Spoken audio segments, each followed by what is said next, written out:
मोहम्मद सलमान का कमेंट आया पिए आखे मासी इतने मज़े की बातें कहाँ से सीखती हैं थारे मासड़ दे स्कूल चूँ।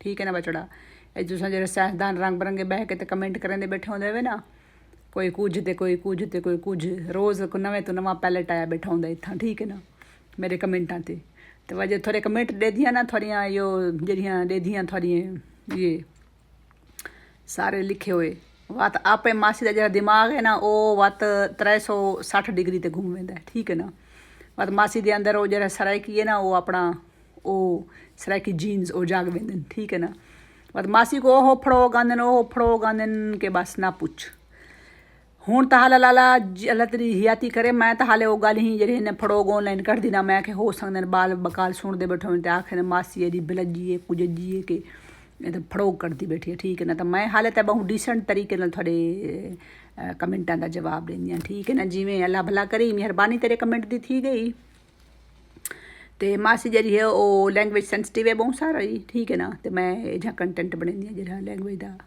चंगाई होवे तो बस मासी का जरा है ना सुरखी पाउडर का बंदोबस्त की रह करो। ठीक है ना ताकि मासी थोड़े वास्ते कंटेंट बनेंदी रहे।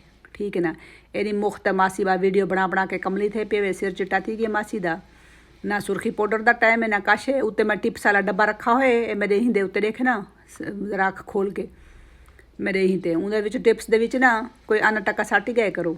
ठीक है ना मुख्त मासी थोड़े वास्ते वीडियो बनावे बैठे नौकरानी लगी हुई है मासी थोड़ी खुश रहो जींदे रहो। अल्लाह हाफिज़।